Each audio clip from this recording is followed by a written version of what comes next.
Final last shot, Save on Foods Memorial Center, center of the universe later this week, Mike. Well, it truly is as far as curling goes, Hudson. As we saw in Stephen's story, the Ford Men's World Curling Championships are closing in for the second time in less than 10 years. The best curlers on the planet will gather in Victoria to compete in a world-class event. Yeah, I mean, we just can't emphasize enough how important this event is to the city of Victoria. This is a world-class curling venue. It is revered around the world. It can make some of the best ice that we've got.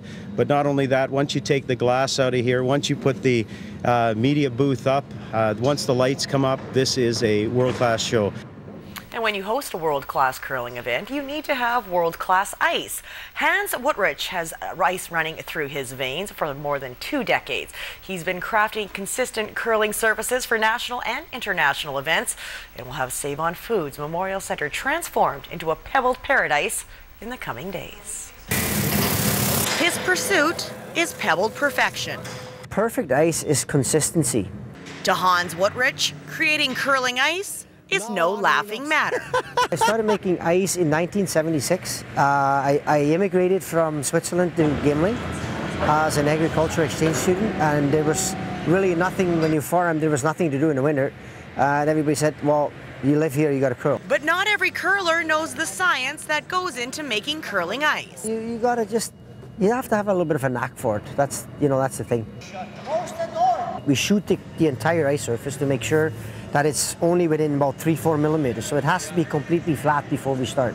And then once that's done, then we actually start building our ice on top of the hockey ice. Wuttrich's talents have taken him around the globe. Since 1992, he has been making ice for world events, including the 2010 Winter Olympics. But it was just the atmosphere at the Olympics in the curling venue was just unbelievable.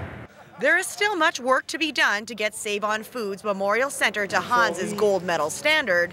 At least 5 more floods are required over the next 2 days. Wednesday we're going to start pebbling and scraping, and that's where we do the fine-tuning stuff. The ice has to curl 4 to 5 feet, and the speed needs to be between 24 and 25 seconds, and we have to sign that on that. And the job doesn't end when the event starts.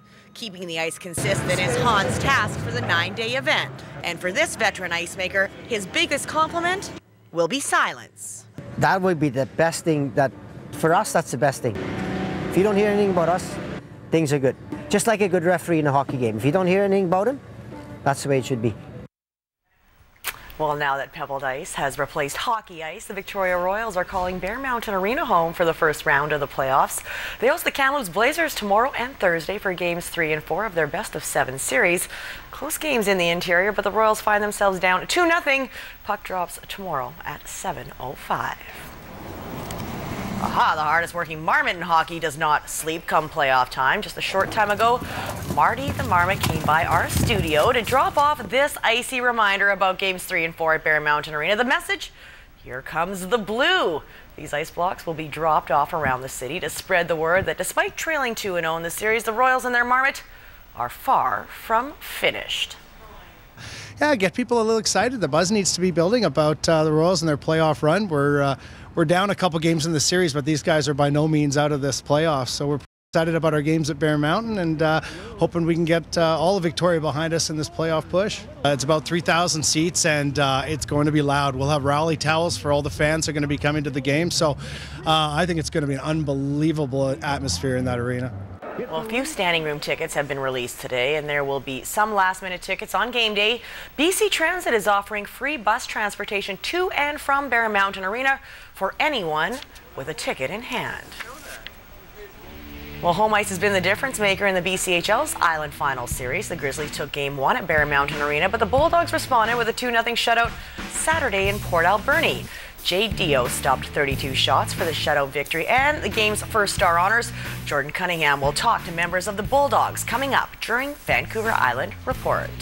See that little guy out there? I think he had me in the corner. Yeah, ice time is at a premium at Bear Mountain Arena. Saturday, the 3rd annual Rink of Dreams 24-hour game took place. CTV's Chandler Grieve right there was trying to keep his head up yesterday as the player and the MC at the event.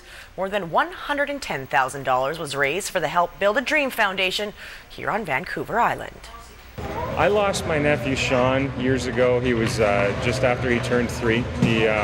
passed away from complications of leukemia, and I wanted to do something in his memory, and I also wanted to make sure that whatever we did was in honor of kids, and and so that's why we put this event on. Aren't they cute? The tournament started Saturday at noon and went round the clock. Sunday morning, a team of media players from CFAX 1070, 107.3 Cool FM, and CTV Vancouver Island strapped on the skates and took their turn.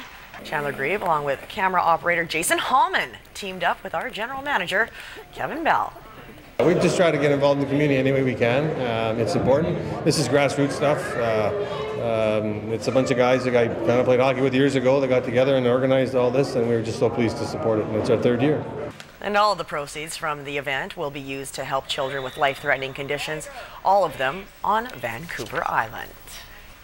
Well, everything is going right for Tiger Woods these days. He has a new girlfriend in Olympic skier Lindsey Vonn and is back on top of the golf world after winning the Arnold Palmer Invitational today. Now can we finally say Tiger is back? After losing the top spot in October 2010, the biggest name in golf has worked his way back to the #1 ranking. Today's win at Bay Hill marked the 8th time Woods has captured the Arnold Palmer Invitational, tying a PGA record for most wins at a single tournament. Tiger set himself up for the tap-in from 75 feet out, narrowly missing that par putt. He would finish with a 2-shot lead, make that 2 tour victories in a row for Eldrick. Next up is the Masters at Augusta on April 11th. And one would have to think that he's the favorite going into the Masters now. Two in a row, Tiger's back. Well, it makes it more interesting to watch, I suppose. Always more fun when Tiger Woods is involved. All right. Love watching the Masters. I can't wait. I know. We'll have to have a little pool going or something. How's your bracket, by the way? I'm done. I picked Gonzaga to win. Yeah, I did too. The whole thing? Yeah. Yeah, I won't Gonzaga be winning $10. over Georgetown. That is not going to happen. No, I'm done. I'm out. I'm a Florida Gulf Coast guy now. Are you? Yeah. Very nice. Yeah, sleeper pick to say the least, eh? All right, thank you. You're welcome.